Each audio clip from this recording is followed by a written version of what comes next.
Welcome to the Enlightened Misfits podcast, where purpose driven entrepreneurs turn self sabotage into self compassion and rise in their power. I'm your host, Lauren Perlingi. Here, we share real conversations and tools to help you create a business and life aligned with your soul. So let's dive in. And in today's episode, I have Kristin. She is a functional health and Reiki practitioner. Welcome, Kristin. I'm so happy to have you here with us this morning. Thank you so much. I'm excited to be here. Yeah.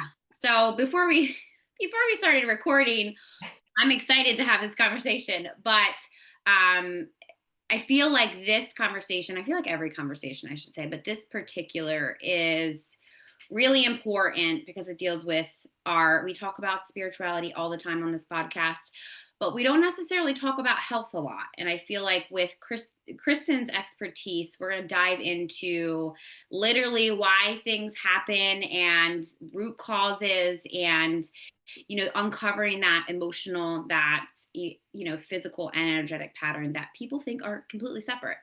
So, Kristin, can you just tell us a little bit about who you are and how you help people?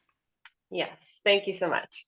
So, I'm a functional health and Reiki practitioner specializing in gut hormone and burnout support.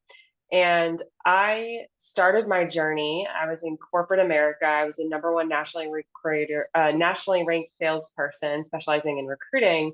And in my 14 years of corporate, I did the 80-hour work weeks. And then with that, I went to doctor after doctor because I had a lot of the same symptoms that many women in particular are facing right now. So I would say that I had thinning hair, chronic fatigue, brittle nails, constant bloating, excessive weight gain that wouldn't shift no matter how hard I worked at the gym, wacky hormones, a gut that no matter what I ate or what I restricted was just never happy. And so with that, I started to look for answers and solutions that was more comprehensive, because what I was finding when I would turn up to my doctor's office is they might run one test, they might put me on a protocol, I'd feel better for a little bit, and then I'd be right back where I started. And so I really wanted to change that. And as I was looking at my career, I wasn't lit up around it. So um, I actually started having chronic panic attacks. And then there was one thing after another that happened in corporate that was, narcissistic bosses, abusive environments, sexual harassment. And it was one thing after another. And I finally got the message from the universe with the last panic attack that, hey, this isn't aligned and I need to do something about it. So I became a holistic health coach. I learned really strong foundational health protocols, started implementing that, and I was getting better. But I wanted to go deeper. So then I became a functional diagnostic nutrition practitioner, which allowed me to see the body synergistically, run functional labs to get to multiple root causes, and then layer in supplements to all the nutritional lifestyle and mindset upgrades. Got a lot better, started losing weight, started sleeping better, started moving better. But there was still this chronic phantom bloating and this weight that just wouldn't move. And so it kind of felt like a mystery. I'd done all the legwork, done all the detailed work, and I just thought, well, what else is left? I thought I did what I needed to do.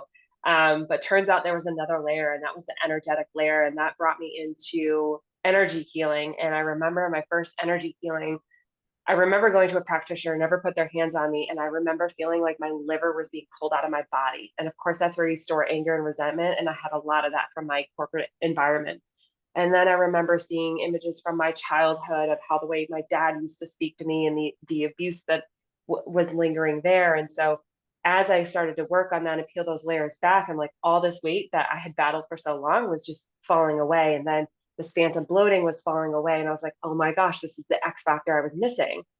And then I was looking at my business and what I do now, and I'm like, everybody could benefit from this. And so that really allowed me to build this modality where I'm looking at nutrition, lifestyle, mindset upgrades. Then I'm looking at the functional lives and supplements, correlating those to what the body's expressing through their symptoms, because symptoms are not your body's way of saying, I'm frustrated with you or I'm fighting with you. It's just saying, hey, I need some attention, something's off. So those are great messengers. And then the last being the energy healing, so that we're really supporting the body from a mind, body, and spirit, and allowing the body to come back online and looking at all the things that are making up our health across those three areas. Yeah, there's just so many questions when you're talking. I'm like, okay. So but back when you had said, because I know that a lot of people listening to this can resonate with like a corporate job that they have resentment or anger. Like I didn't work for corporate, but I worked for the healthcare. So same thing. Hmm. Or like I used to make jokes like with other techs. I was a high risk OB ultrasound tech. So I would be like, we're like Russian slaves around here. It's like we have 10 clients, not clients, patients. And then it's like, oh, can you do two more? We can add 2 hours. We'll get, and I'm just like, what the fuck? Like how, like, and we use our body. So I'm like, oh, okay. My body's like, yeah, man, it's not happening. Like this is not happening anymore, you know? So I'm paying for a chiropractor. I'm going getting massages. I had to go, if I had to work a full week of 40 hours, that's it. I used to work longer, but 40 hours, I had to go see a chiropractor, and I had to go see, at least get like a massage, deep tissue massage to release stuff, or I could not move on Monday morning. I couldn't Mm, physically do my job. So, and that was all of us, every single person that worked there. wow. So we have brought that to attention. So I feel like when you, in my mind, I'm thinking, God, anger and resentment, what I used to work. Like, yeah, sure. Maybe like that had came up in some parts, you know, but I feel like that's in the nursing, you know, like nurses that listen to this, you're right. Anybody that works for somebody else besides yourself, like that is, that's who you're talking to, you know. And I think a lot of people, I mean, your specific story, no, you didn't work in those things, but I feel like the reason why I said that is because somebody had came to me last week. A client was like, well, I listened to this podcast, but she was in corporate America, and then the other girl was a nurse. And I was like, it doesn't matter.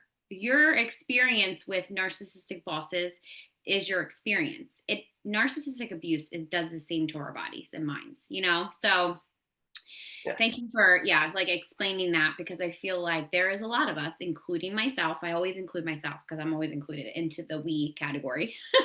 um, that deal with, when you had said, talk a little bit more about when you had said about your anger and resentment stored in the liver. I don't think people realize that and what the liver deals with.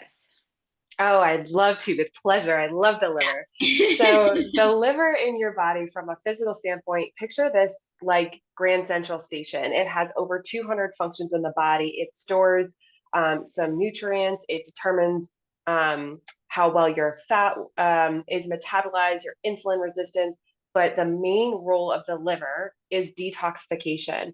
And detoxification is different than detox. I think when I say detox, people think, oh, a green juice, or I'm going to fast or something like that. But detoxification is a change process that is forever ongoing in your body. It's happening right now.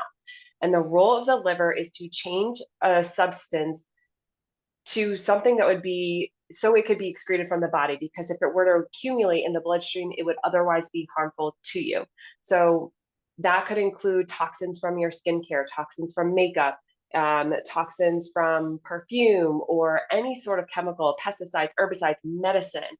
But what people don't realize sometimes is that that also includes our hormones. Our hormones actually have to go through a detoxification process. So, for example, there's phase one and phase two. That's a change process that happens in the liver. And assuming that goes well, it will go to the gut.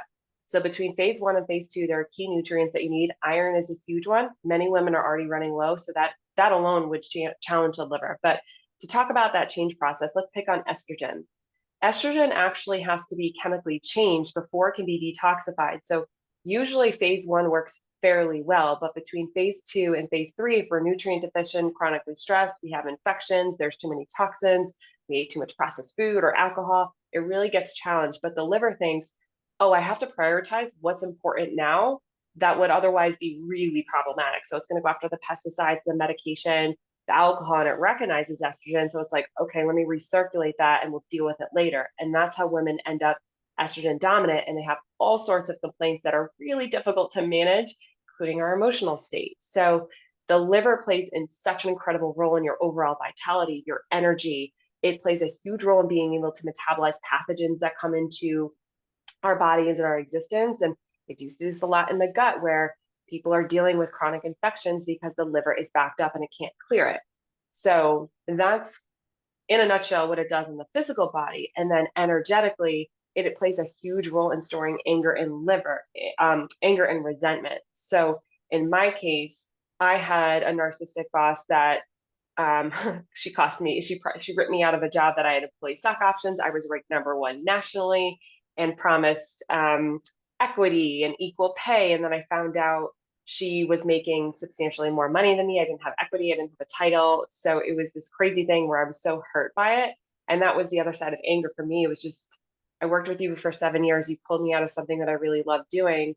And it was betrayal. And I was really upset about that. And I had a hard time moving that. And so typically what happens is we'll feel something energetically and then it'll make its way to the physical body. So that's why I feel so passionate about my approach, because to neglect the emotional part that I was feeling was always going to do me a disservice, because I was estrogen dominant, but I was also lacking in nutrition. I was also consuming too much alcohol at the time. And so looking at all the things is like what I call a whole woman or a whole man approach. It's the whole person that we really take into account.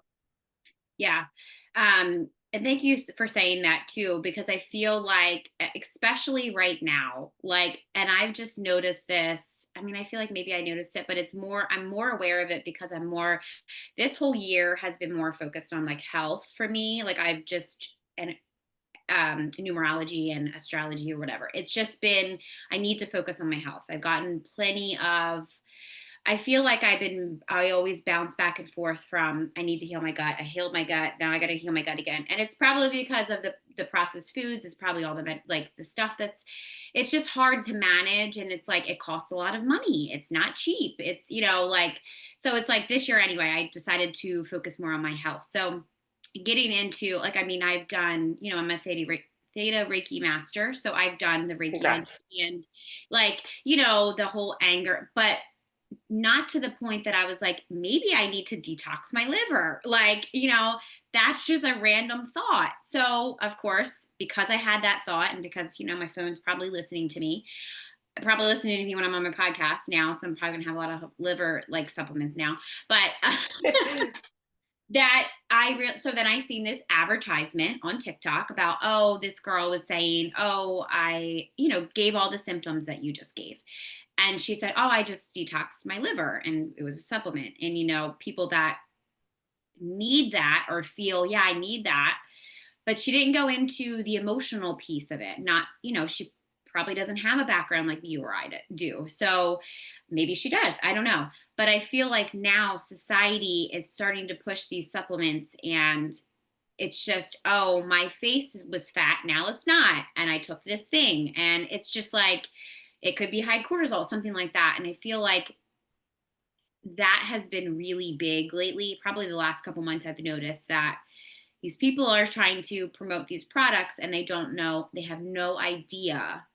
It's like a huge, I don't even know the word to use, maybe a myth or something. Like, I don't even know. It's like, why? And it's a lot. I've been seeing it a lot on Instagram and a lot on TikTok. So can you kind of like speak to that and kind of help people understand a little bit? Maybe it is a good product. I'm not knocking these products. I'm not saying that they're bad products, but I'm just saying it's a trap. I feel like it's a money pit. You can spend a lot of money on products versus maybe just coming to work with you, or actually doing research to figure out what the root, I say this all the time on the podcast, like the reason why I wholeheartedly believe in shamanism is because it goes to the root. And all of us are shamans. All of us do some type of shamanic something, because we get to the root of whatever is going on, and that's basically what shamanism is. Yes. So if we could back up a little bit, I want to go down a quick rabbit hole and then answer your question. But I heard you say I had to work on my gut. And I think that's something we can all catch ourselves doing, is we have to work on our health or we have to do this. But I just want to remind our audience here is that we get to work on our health. We get to run around on this earth in this body that we only get one, and it doesn't come with a warranty. So it's an incredible privilege to let our soul have our turn here on earth. And I want source or energy to be able to move through me without any blockages. And that comes with this great respect for my self-care routine. And it's the highest form of self-love, is the way that I choose to nourish my body, how I move, how I breathe, how I think, act, and believe. And it's always something I'm looking to upgrade. It's always something I look at as a crazy privilege.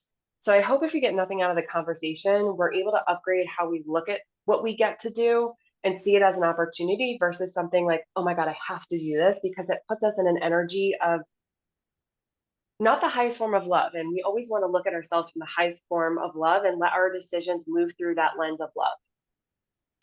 That being said, going back to the Yeah, no, conversation I was on, gonna say thank you for that. I of always need course. that reminder too, because it's like, obviously you see where I am in my health journey.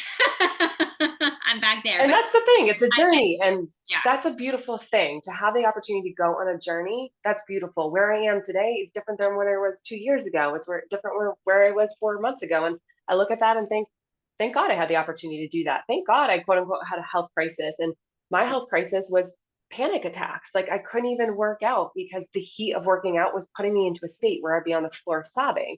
So yeah, without that, it never would have led me down this path. And so I always like to remind people that whether it's a symptom or a crisis, or you lose your job or you get divorced or whatever, try to keep in mind that hurricanes don't come to destroy. They come to give you an opportunity to rebuild. It's just really hard to see that when you're eyeing the hurricane. But if you can hold on to that ineffable truth that it's all happening for you, not to you, a lot of good can happen. Um, but rounding back to the whole liver and the supplements thing, here's my take.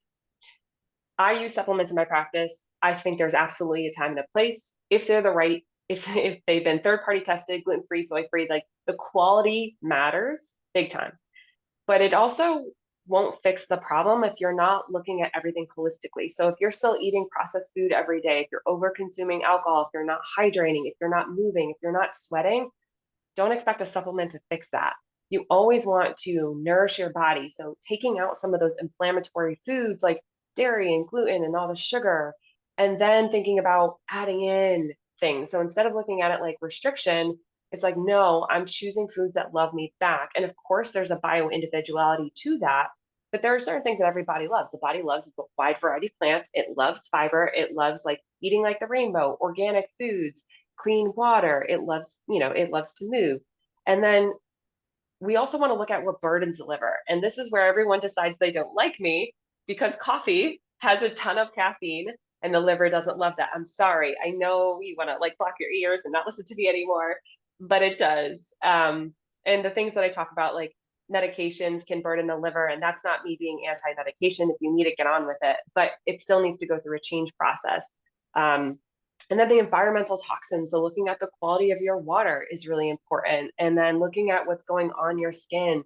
What kind of fragrances are you using? Do you have too many plastics in your environment? And so that's where you get to be on a journey. So no one's going to expect you to go toxin free or organic like overnight. It's more so looking at where are my opportunities to upgrade every time they get to make a purchase. And so that's what I like to do with my clients, is walk them through this journey hand in hand over the course of several months, meeting them where they're at in a loving, nourishing way that's not overwhelming. Because the liver, throwing a supplement that's even high quality at the liver without addressing some of these other lifestyle, nutritional, mindset, energetic things, it's kind of like you're on a sinking boat and you're just like taking a little bucket and you're scooping the water out, and it's not really getting you anywhere. But if you add those supplements in that are really strong herbs, in addition to everything else you're doing, boom, everything comes back online because the liver plays such an incredible role. yeah. Thank you for saying that too, because I feel like there's a lot of people, especially, I'm talking to my husband here right now because he's going to be listening to this.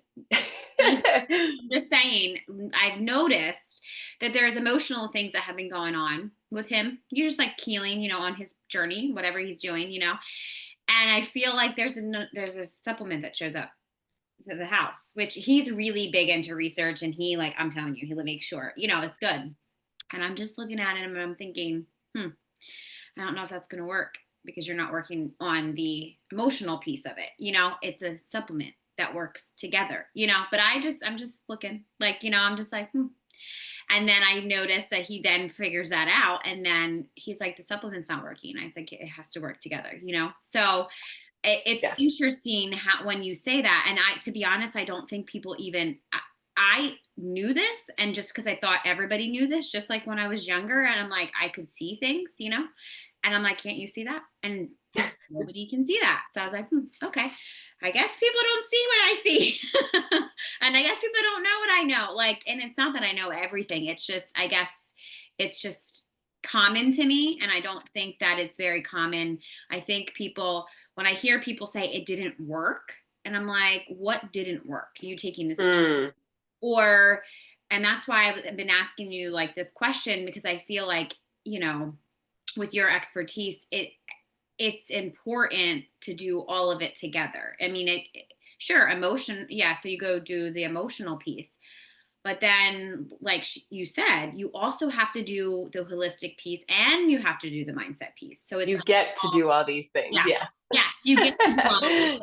Yeah, I mean, you should, and that's like shooting on people, but it's like it's the right thing to do if that's the path and journey that you want to go. If it's not, then it's not. Like, none of this matters. You wouldn't be here listening to it. Yeah. Right. And I think that when it comes to our health is what we do consistently, not perfectly. Right. So there's a world of a difference. I have been sober for a year and a half now, but even when I was casually drinking or even in my practice now, would I love everybody to be sober? Absolutely. But there's a world of difference than sitting around on a Friday night with your closest girlfriends and having a glass or two of wine than the everydayness of it, because we're not taught to metabolize our emotions. And so, what I want people to understand ultimately is that it's a crazy privilege to be able to work on your health. And if you're going the energy healing route, keep doing that. That's amazing. But think about how much faster and quicker you would get results if your body is itself healthy. If there's not any like slow moving chi going on in there, or, like if you have all the nutrients to power up your cellular function so your detoxification can work, that really matters. And where I where I get really nervous around this detox stuff is like, let's say people just assume they have an infection, like a parasite or an H. pylori, and they're like, oh, I'm just going to go do this cleanse. That's super dangerous, because if your liver is not open, if your pathways are clogged, you're going to kill off some of the stuff and recycle it. And now you have a bigger problem. So we always start with how I start in my practice is first and foremost getting your nutrition upgraded. Then we look at upgrading your mitochondria. Then we look at your minerals, and we're opening up drainage pathways. And you can do that for free at home. You can take an Epsom salt bath. You can do dry brushing. You can do castor oil packs. You can take loose leaf organic herbs to support the liver, like milk thistle or dandelion. I understand that's not free, but some of these practices like moving and hydrating, really nailing down the foundation so you can build a strong home versus trying to build a home on a crumbling foundation. Now you said, now you were giving a lot of like tips on like stuff that you can do at home. Can you Mm-hmm. kind of, it's been a huge journey so this year I was diagnosed with lymphedema. I've dealt with it like my whole life, but I've noticed this year specifically, I believe it's attached to my um weight gain that I've gained this year and last year. And I feel like so in my mind, I kept saying, well, this is me telling myself, well, I can't work out because my body hurts. It's like, but if I work out, my body doesn't hurt. It does hurt, but it's like the extra, water. And this is my conversation to myself. So everybody can hear it. And I noticed, well, I need to get a vibration plate. I started feeling better. It started moving the fluids down, like the vibration. Amazing. Then it was like, oh, and then it counts as a workout. So I don't necessarily need to, if I can't go to the gym, because for whatever reason I can't get to the gym, then I'm still doing something. So going to here's me, I'm like, okay, well, I guess I got to go to the doctors now. And, just to get the diagnosis to help with, holistically, or like something that they can offer or whatever. So Mm-hmm. they actually approved a pump, and it pumps. It's like every night, you put this pump on, it's like an hour, and it helps out. However, when I started eating more like a less inflammatory diet, which I love to eat, like that's actually something that my body craves, I started to notice something different between what you just said, of like the fluid just coming off. Like I didn't feel so bloated. I didn't feel Stunning. puffy. And it's like, it was literally what I was eating, or the energy drinks that I like, the Alani energy drinks that my husband always tells me about. He's like, stop drinking them. And I'm like, why? It's like the only thing that gives me energy. Now I'm taking supplements and I'm doing this and doing that. And I don't need to drink I mean, I have one here and there. I know that they're bad, but it's it's not as bad. Like it was, I used to drink two a day, and or drinking coffee. It's like coffee really didn't even give me energy anyway. It was more, I liked the taste of it. Mm, Doing more, I felt so, I had to drink so much water after coffee that I'm like, this is just defeating the purpose of drinking coffee. I'm not doing that anymore. So it's like going through just like trial and error. I didn't realize how, I mean, I guess I know a lot about the body, but intuitively, I'm like, this is not making me feel good. mm, This is not, and I feel like a lot of us, people talk about intuitive eating. It's just like, well, what does that look like for you? Drinking, eating processed foods, like, no, that's not intuitive. Like that's eating this and that. Here's the thing, like drinking casually. Sure, I do that sometimes, not all the time. It's like in moderation. But I started to be more consistent with eating processed foods and more consistent with eating sugar and and then that's where we're back here. mm, So it's true. I'm very consistent, good and bad. I feel like that is huge when it comes to switching things and, hmm learning about like my human design and how my body digests stuff and why I was so resistant to this because my body's not operating a lot. I can't change my body and how it operates. I have to change. mm. I think that's stunning, and I just want to comment on how your story can resonate with a lot of people because there's so many times where we have this inner voice that's like, ooh, like I don't think that food is working for me, or maybe I shouldn't be doing this, or I can upgrade this. But we've been trained to kind of bypass that thought and look externally for expertise. Now, I have worked with many practitioners over the journey, and I'm so thankful that I have because working with guided practitioners has made a huge difference. But at the end of the day, if we can quiet the emotions and the busyness and disconnect from our phone and really carve out sacred time to come home to ourselves, even if it's 5 to 10 minutes at bookending your day, you can really hone in on your intuition and practice getting really good at listening to that. And then really choosing to disconnect from the noise because ultimately my take is there's a world of a difference between having a whole real food and something that was manufactured in a lab. Like, for example, I've been vegan since 2006, and I could go have the vegan cookies or the Beyond Beef burgers or what have you. And once in a while, sure. But I know at my heart, if I want to be a high vibrational being, I want to have high vibrational food that was grown ideally by local farmers who were treated well.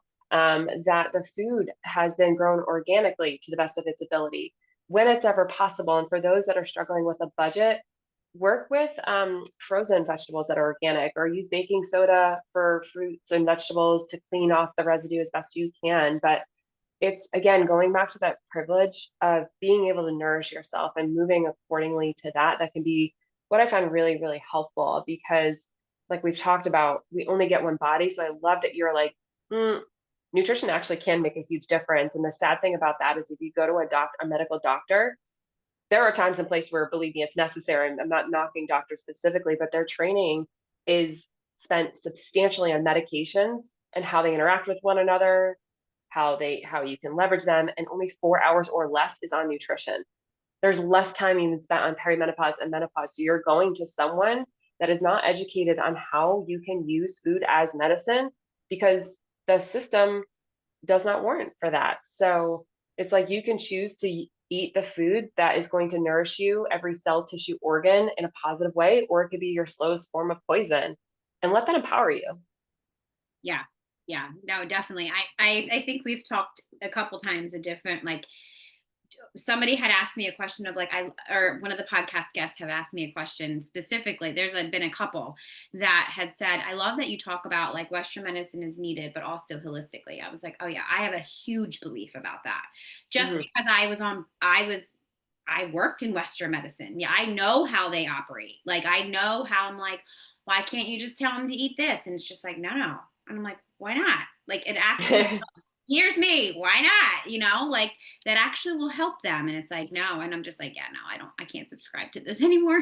So, They can't bill for nutritional advice. That's why. right. Yeah. So So, if you want to sit down and talk to a doctor about upgrading your nutrition, it's not billable hours for them in most cases. So they can't work an insurance model and have that kind of support. right.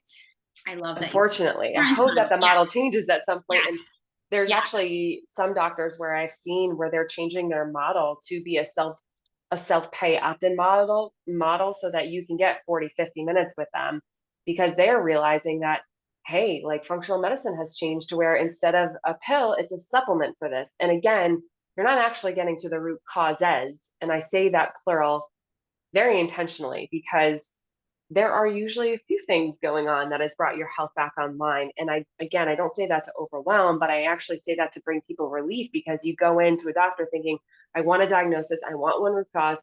Then you go after that and think, oh boy, I didn't get to everything else. And that's why it's not working. So you really need to put all the puzzle pieces together. And that's why it can be very helpful to work with an experienced practitioner so we can zoom out, put all the puzzle pieces together, and get you on a protocol that does address everything as the whole person.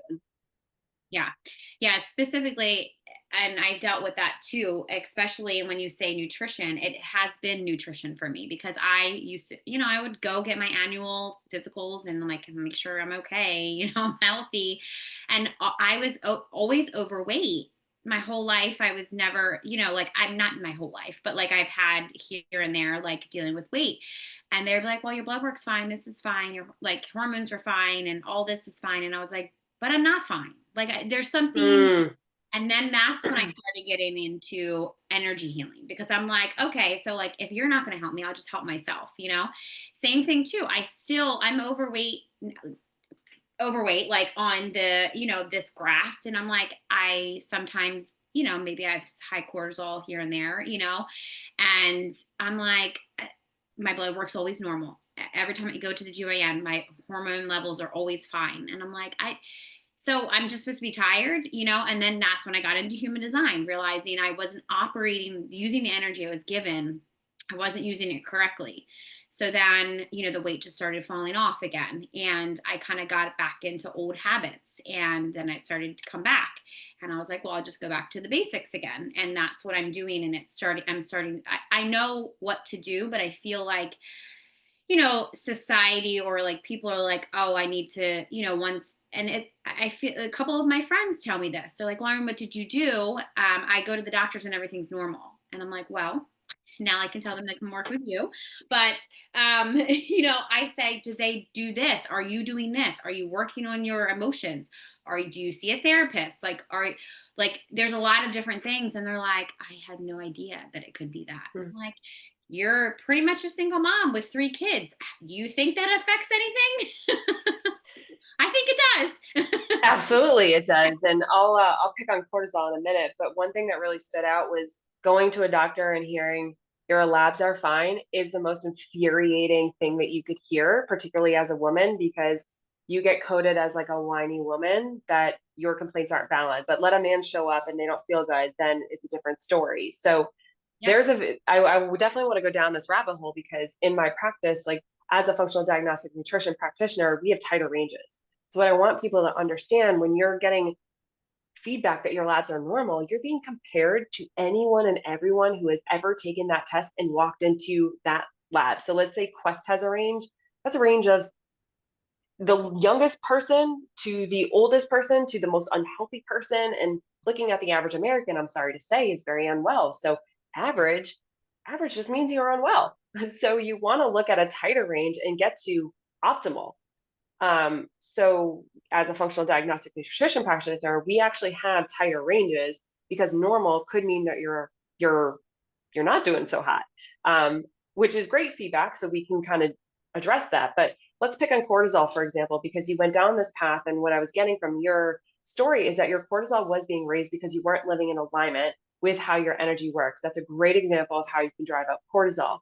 But what I really want women in particular to understand about cortisol, this does ring true for men, but I see it a ton in my practice with women, is that they'll say, oh, your cortisol levels are normal. So again, looking at a tighter range, I can tell you they're very much not normal. But cortisol's role in the body is the long-term stress hormone response. So if you think about ancient times, what did we need that for? Flood, famine, war. And at any given point, what did that mean? Food was restricted. So the body gets the message, hey, I'm not safe. I'm going to shunt hormone production, i.e. fertility issues. I'm also going to store fat because I know food isn't coming. So where does that store? It around your waist because you have critical organs there. When it runs out of space, it goes to your back to protect your heart and lungs. When it runs out of space there, it goes to the back of your arms. So you get this back veranda, this belly fat that won't move. And it's frustrating to the modern woman because they're working out, they're restricting calories. And it's like, oh, I thought those are the only two factors that impacted body weight, shape, and size. And it's like, no, no, no. There's actually 10. So it's looking at all those. And again, that's why the root causes approach really matters, because your cortisol is not just your energetic stress or your work stress or your partner stress. Like cortisol can be driven by food sensitivities or infections in the gut. So that's why you got to really zoom out and put your arms around things. But the cool thing is like once you nail down strong foundations, everything comes back online. So it might feel overwhelming to, get your morning sunlight and move and hydrate, but you start building these foundations in, they become daily habits, and then suddenly it's just who you are. You take on this identity that I'm a healthy person. Just like when I became sober, I used to be a heavy binge drinker. Everybody knew me as a partier, and now my identity is I don't drink. So it's the same thing as like me not being a smoker. So it's like, oh, do you get questions? Was it hard? No, identify as a healthy person and I don't drink. Simple as that. So I don't know. I hope that's helpful for those Oh, people it is. struggling with like hearing, oh my God, my labs are fine, but they feel anything but. And there's reasons why you're getting that message. Yeah, yeah. Specifically too, because it was like the last couple years. My husband's gonna be like, "Why'd you have to call me out?" But it's okay. He'll be okay. He got just go to the doctors and get a baseline because he has a high stress job. He works for SEPTA. I don't know if you've heard of it. It's East. It's a railroad. So he right now is in training to be an engineer. So like he drives the trains. It's a very high stress job. Very, very, very high stress job. And he was talking about his cortisol, and I'm like, well, um your job, like it makes sense, I mean, he really enjoys his job. However, you know even if you enjoy your job and it's a high stress job, you can still work at your job, like you can still be there. And I just Yes. the biggest suggestion, and what I literally just heard you say this whole time, is finding alternate things that can help. Like if it's like him to meditate maybe on his lunch break, or maybe he could just go walk outside, like what you just said, like something like that. And I've suggested that to him. So it's like somebody listening to this, like you don't have to leave your high stress job if you really enjoy it. It just could be like the actual, like I don't want to say high stress is a bad thing, but like responsibility. He just has a lot of responsibility at work. That's it. And that could make his body feel like, oh God, here we go. Like, up and down roller coaster, emotional roller coaster. But he really enjoys what he does. Um, so I feel like that was like another like nugget of wisdom that I feel like you have said. Like you don't always you can find alternate things and ways to do things. I'm So so glad you brought that up because I think there's this notion that no matter what, cortisol is going to be high and there's nothing we can do about it if we want to make good money. And that is a really big fallacy because part of it goes back to setting healthy boundaries, even in your workplace, allowing yourself to take a lunch break. Please, for the love of God, chew your food, get your breath, eat your lunch. But also, it sometimes comes down to how we think. So let's say someone pings you at work. They're like, where's that work?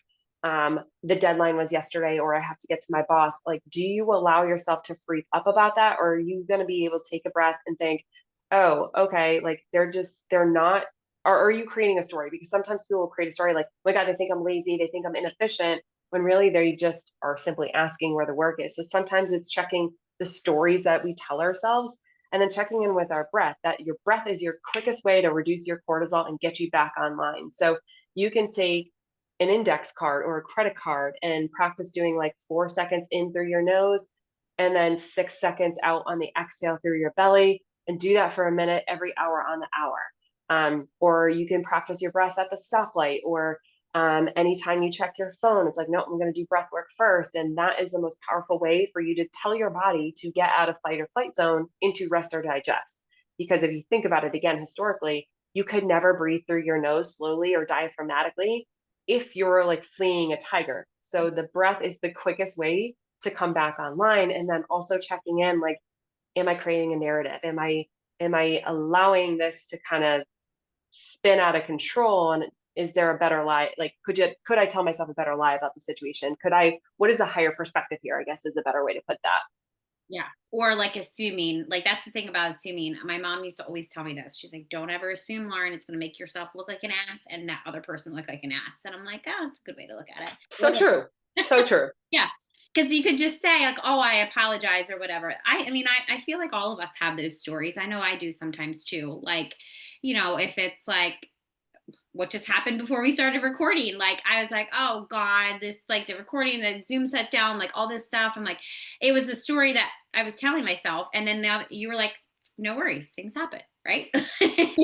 Yeah, and you know what? That's a really powerful thing to be able to say. It's like if you're feeling like something has upset you and you just let it linger, that does disrupt your energetic field. It raises your cortisol and it just lingers. So a really good skill to pull out is using your words. So let's say you were at your kid's soccer game and another parent, you felt like they were being rude or they were short or they didn't want to talk to you. Instead of just creating a narrative, you could simply check in with that parent like, hey, I noticed that you didn't say, hi, is everything okay? And they might say, oh my gosh, my mom got a critical diagnosis, or, I was really hoping to drop my kid off because I didn't have time to shower. I had a crazy morning. And then you're leading with your heart. And I can guarantee you, every time I've done that, I was like, why didn't I ask sooner? Like, why did I assume? Why did I create this narrative? Because I was leading from like the wounded part of myself. And I was like, I really do believe that everybody has kind hearts. So there's no need for me to carry this or create a story. And why don't I just ask and assume goodwill? And I've never had a backfire. I've never had anybody be like, yes, I intentionally hurt you. I meant to hurt your feelings. It's never happened. So that could be good too. If you feel like you're like, oh my gosh, this boss is on me. It's like, hey boss, I know that I've been running late, for example. There's stuff going on at home. I need you to know I care deeply about the work that I do. This is what's going on. Can you give me a little bit of grace? And I care about my performance. I care about how I contribute to the company, and just coming with like an open heart and having that conversation goes miles. Right. Or giving the other person the awareness of, hey, you're acting like an asshole. Not that, but like, like, hey, this is how you're acting.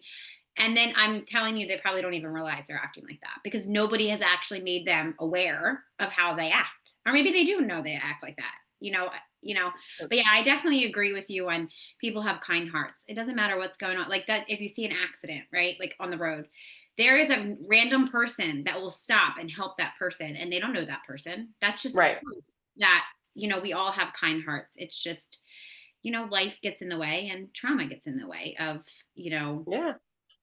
of things. I would do want to switch a little bit about, I want you to talk a little bit about your energy healing. So like maybe like the process of like how, so people can kind of get a little glimpse of how working with you in, doing the energetic piece of leading, like the energetic piece that's leading to the physical healing. Like does the process look like? With pleasure. Thank you for asking. So, I'm a Reiki master. I am also certified in integrated energy therapy. I do bring in psychic and mediumship and intuitive abilities to my work, sometimes inner child work, but really the session turns out to be pretty custom depending on who's in front of me. So, I'm a distance energy healing practitioner. And for those of you who haven't experienced that, the reason why it works so well is because energy is not limited to time, distance, or space. And so, it actually allows me to channel at a much higher rate because I'm not distracted by sounds or look, like I'm already channeled to my environment and you're channeled to yours. So the way that I work, my custom approach is scheduling a time with someone. So let's say Lauren, you came to me, we would set up a time. I like to work with people over a couple sessions to really get to the deep root.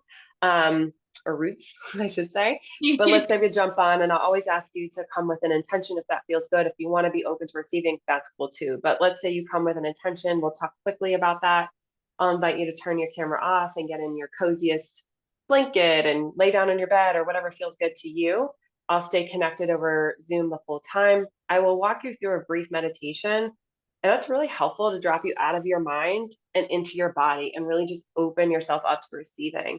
Then I let my client know that I'm going to start sending the energy. And I always invite you to check in and just be a present observer. So if you're getting images, feelings, sensations, thoughts, whatever, become an observer. So kind of watch it like clouds going through the sky.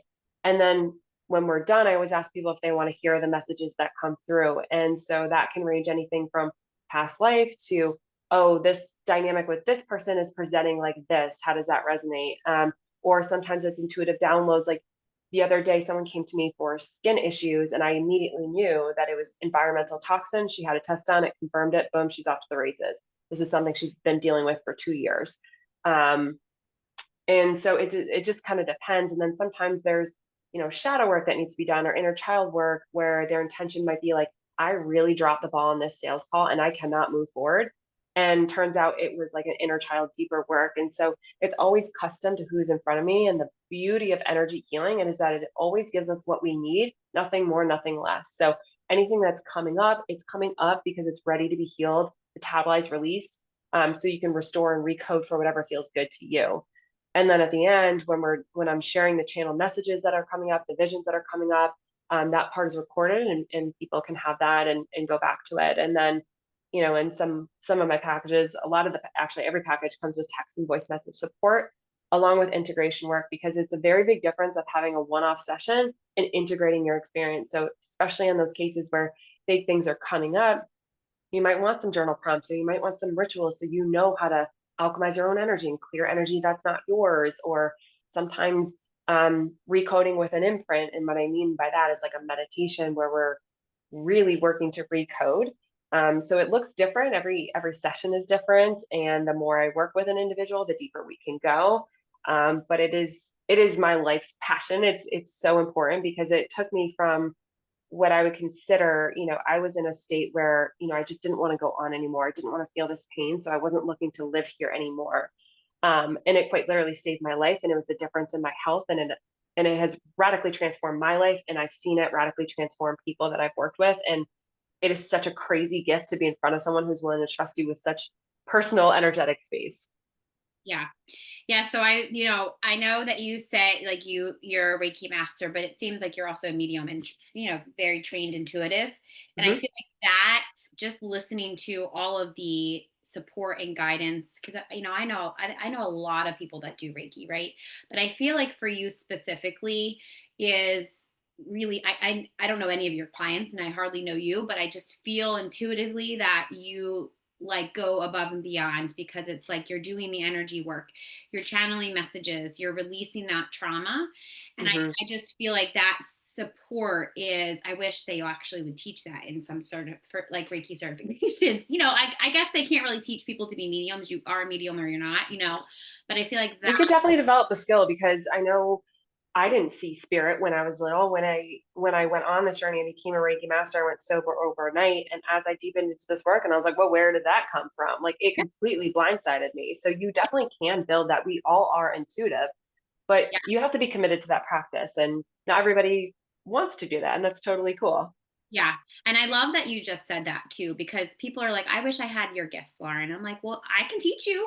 You can have all of my gifts. Like I can teach you, Mm-hmm. just because I have more experience my entire life with my gifts doesn't necessarily mean that you can't be better at them than me, because mine are they have a lot of trauma, like cobwebs around them sometimes, like I Yeah. have a lot of things. It's not just like, like, no, that's not how it is. Like, but it could be for somebody else. So it's like it's this, I feel like the spiritual community is like, you can't have there is a section that it's like, you can't have what I have. This is me. Like, it's not, it's like, I want you to be like me. Like, I want you to be better than me, like you could be a medium, you can channel. It's all about, at the end of the day, self-trust. And if you just know what you know and trust what you know, right? It's just it just happens. I don't know, it's not magic. It just, it's doing the work pretty much, So Yeah. And I think to your point, we all come into this world with our own unique gifts and our own imprint. So you could go to one psychic and they could do one part of that exceptionally well because that's their true gift. And then you could work with somebody else who's also a psychic and they do it slightly differently because they have their own signature. So never let what you think is so sparkly and wonderful about somebody else give you permission to dim your own light. You are unique and you are gorgeous and you are divinity in the human form. So I hope people never lose sight of that, because jealousy is the quickest way to self-destruct, I feel, where true spirituality is knowing that there is an abundance of everything. If you walk outside, you could see abundance of leaves, abundance of air, or an abundance of bird noises or what have you. And that's kind of like the same thing when it comes to this. Like there's an abundance of gifts that you have access to. There's an abundance of spirit around you that you could pull from and you can channel from at any given point. We're also incredibly gifted.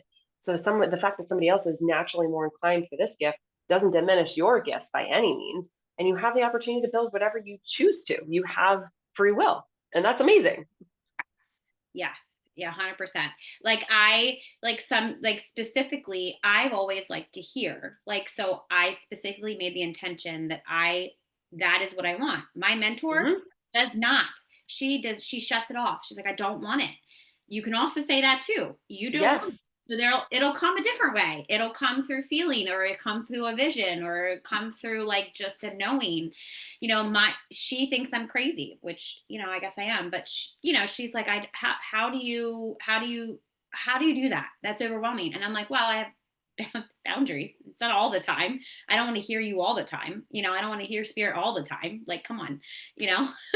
That is so important. I'm so glad you said that, Lauren, because I think too, when people are going down their spiritual journey, there is some fear like, oh my God, I don't want to hear something or see something that's going to freak me out. I don't want to know when this person is dying. But that's not really how it works. Like you can Yeah. choose how you want to have a relationship with spirit. So for example, some of my energetic boundaries is like, I don't want to do any paranormal stuff. I don't want to get involved with any of that. I am open to beings of the highest light and vibration. That's what I say before every session. Before every session, I tell my ego, you got to stay outside. Like this isn't for Kristin. I don't want anything to do with Kristin. I am channeling for the client in front of me. And in my own house, I set energetic boundaries, only the beings of the highest light and vibration, and only my spirit team is allowed in my bedroom. So I say that to distinguish, like sometimes after a session, things will still keep channeling. I'm okay with that for a time. And if it needs to shut off, it will shut off. But you can set those boundaries and you can have a relationship with spirit that works for you. And I love that you said, I want to hear, so I'm going to set the intention to hear more. And that's perfect. If that works for you, grand.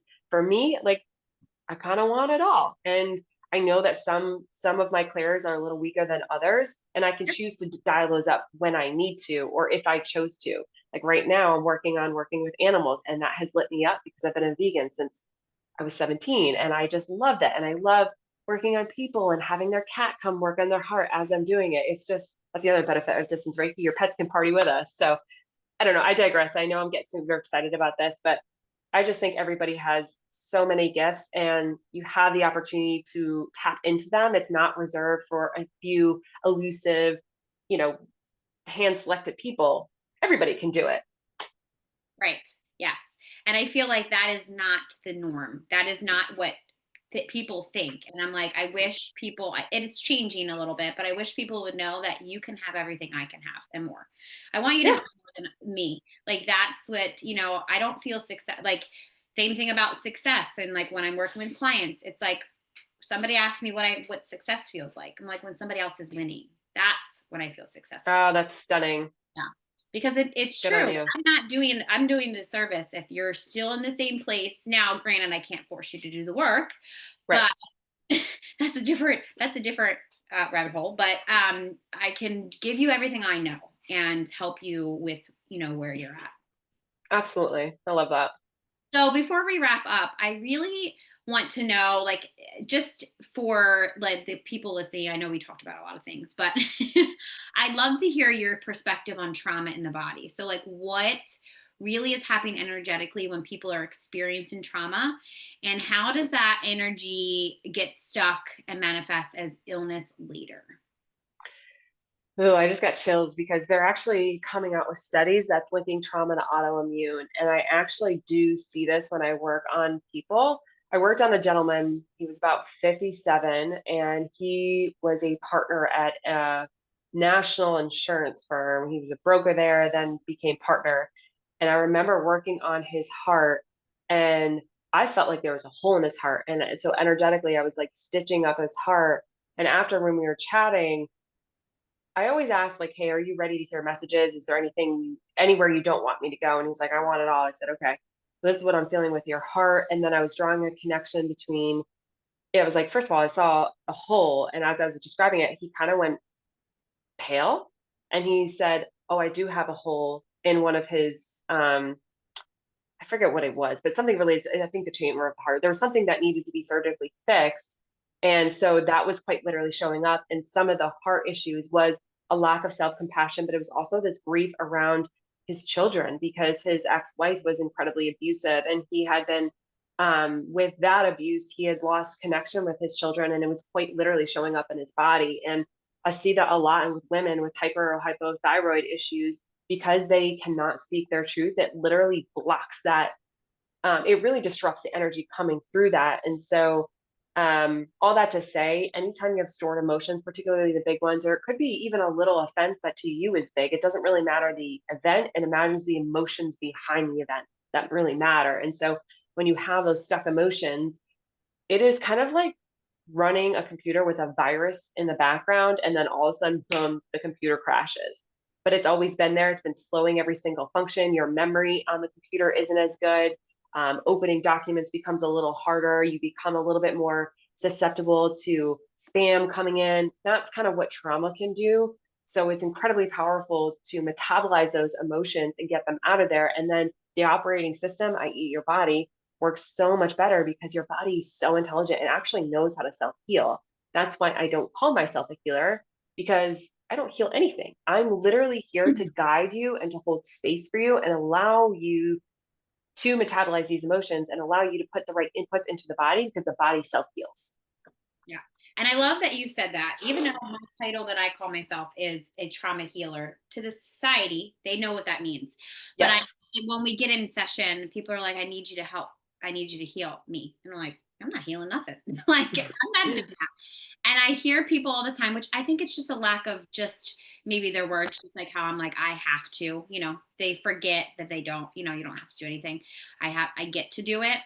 Um, Mm, that and it gives me really icky feelings when people are like this. I heal people, and I'm like, okay.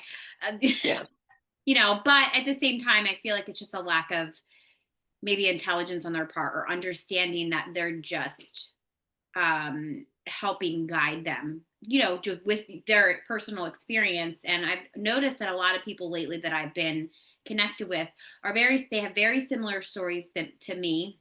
And it's like there's a purpose. It's like kindred spirits. Like, I feel like every single person on my podcast, I've probably had a lifetime with them at some point, because we have very Mhm. similar experiences, or we're very similar journeys, but just completely, we're going together. We just have There's just different purposes, and I just love that, Mhm. because I think, to be honest, I wish there was more people in society that felt that way. I feel like it's starting to shift, or it has shifted, but it's more, we need more light than dark, because the world has enough dark, and we just Yeah. need more people to kind of see the light. So thank you. Mm.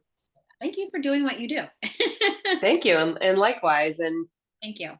yeah, I have an appreciation for language, and I try to be very careful with my language.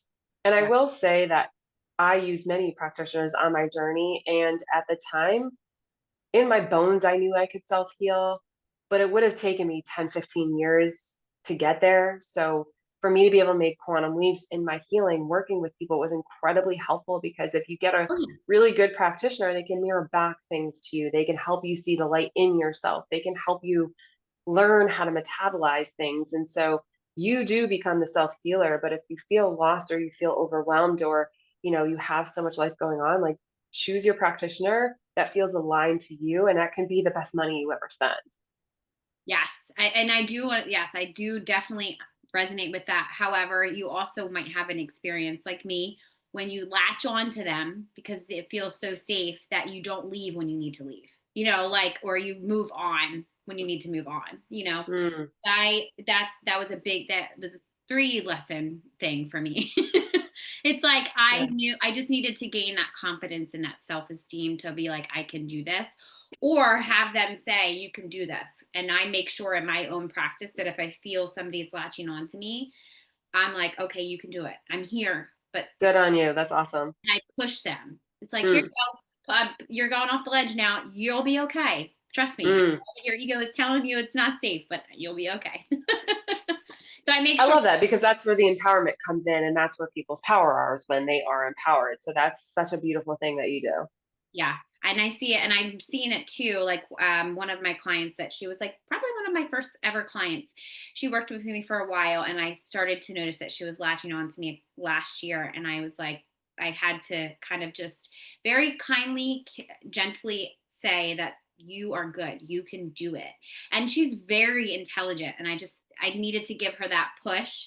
And she came to me about 6 months ago and she was like, I'm so happy that you pushed me. She's like, I know that I was mad at you. She was very mad at me, very mad. And I knew it had nothing to do with me. Mm, And, I feel like a lot of us dealt with that. Maybe you don't know that that person's mad. Oh, but they're mad. They're mad at you. yeah. And they do what they need to do. And then they come back. And it's sometimes you don't know. And I feel like for me, I was like, did I do the wrong thing? Should I help her more? Did I not, and then, she came back and she apologized, which, it's just the journey of, healing. And it's like my big mountaintop message that I say to everybody is like, I feel like I was here to show people that healing doesn't have to be deep and heavy. Because I feel Mm. like people don't do it because it's hard or it feels hard. And I feel like it doesn't always have to be that way? Yeah, and I like to remind people to take that a step further. It's like, what's possible on the other side? And what do you stand to lose if you don't do this work? So instead of focusing on, Yeah. oh my God, it's so hard, think about how expansive it would be to get your health back online. Because I'll give you a silly little example, but how this all came about is I moved back from Nashville, I left a relationship, relocated, started a new job, sexually harassed on day 3. And I was just over the top because I would also had a narcissistic boss and it was all the things. And I came home. All I wanted to do was take my fancy bath in my little jacuzzi. I turned the water on and it was brown water spilled out. And I lost my mind. I said things I didn't mean. And it was just like, I don't even recognize who I've become. Like that's how I was living life. Like the littlest things would set me off because my energy was like this constant boiling pot. And all it took was like me dropping a glass of water or me dropping my pen, and then that dial would go up and I'd lose control of my whole day. And so it's like, if you're in that place where, and maybe it's not manifesting like that, but is that really how you want to live? If you're dealing with this and it's subtly impacting everything, all your relationships, how you sleep and your work, the other side of that is so much better. And that's why I feel so passionate about energy healing, is because you get to sit there and be in receivership mode versus sitting in a chair talking about your trauma to a therapist. This is not an attack on therapy. Please don't construe it as such. I have gone to therapy myself, but for me individually, it was traumatic. And to go through the event that happened harmed me in a way I can't even articulate. But to be in an energy healing modality, and there are many ways that you can do that, right? It doesn't have to be just one modality. Like acupuncture works really well for people, and I don't like it. I don't want needles in me, but go do it if that works for you. But my point is, like, energy healing can be really gentle for big things, and it can work fairly quickly, as long as you're doing the integration work, like upgrading your mindset and all the things that we talked about. So to your point, yeah, it doesn't have to be dark and messy, but keep in mind the set where you're going is so much better. So I like to get people to think about that versus sitting in the pain. Yeah. Yeah. Yeah, that definitely. I was going to say, and plus the listeners, they know I say this all the time. Like I was in thought therapy for a very long time, and it does not work by itself. It works together with something holistic. It Mm, works. I probably bashed talk therapy probably at one point in the episode or whatever. But I mean, like the people listening, obviously they probably are like, yeah, I can resonate with that. I'm not saying therapy is bad, but it needs to, I don't want to just sit here and talk and intellectualize everything that I feel. Let's figure out how we can do it together. Like what do I need to do now? So exactly. it definitely works with holistic, healing too. Yeah, definitely. So if somebody is curious about working with you both functional health and energetic health, what is the journey like? What would the journey look like from start to finish with you? We'll start with a free chemistry call where we can explore some of your health goals. And then from there, talk about what program makes sense for you. There's one where it's really just foundations, no supplements, no labs, no energy healing. There's another one that does It brings in the foundations plus functional health and supplements. And then there's energy alchemy that folds all of it in with energy healing. That's my most popular one. And then there's some people that just come to me for energy work. So you can always reach out to me on my website, KristinSitek.com, see what resonates, and then just book a free chemistry call and we could talk a little bit about what's going on for you. And then you can ask any questions. And then together we can decide if or how you want to move forward in a way that works for you. Yeah. Thank you. Thank you so much. Mhm. I can Yeah, talk about thank you. this forever. I'm And like, me too. You're so easy to chat with. I don't want this podcast to be a 2-hour episode. I mean, they're used to listening to hour episodes, but I'm like, okay, I think we could always do a second episode, but I'm like, this could easily be a 2-hour episode. I would love to come back if you'll have me. So absolutely. Yeah. Well, thanks for listening to the Enlightened Misfits podcast. And if you want to join me inside the Enlightened Misfits Sisterhood, it's our community for spiritual entrepreneurs rising with purpose. And you can connect with me on Instagram at the Mermaid Light or the link in the Sisterhood in the show notes. I hope you have an amazing rest of your week, and make sure that you leave a review. Don't forget to subscribe and share this episode with anybody that you feel that would gain knowledge from listening. Stay tuned for more captivating conversations in the future. I will see you next week.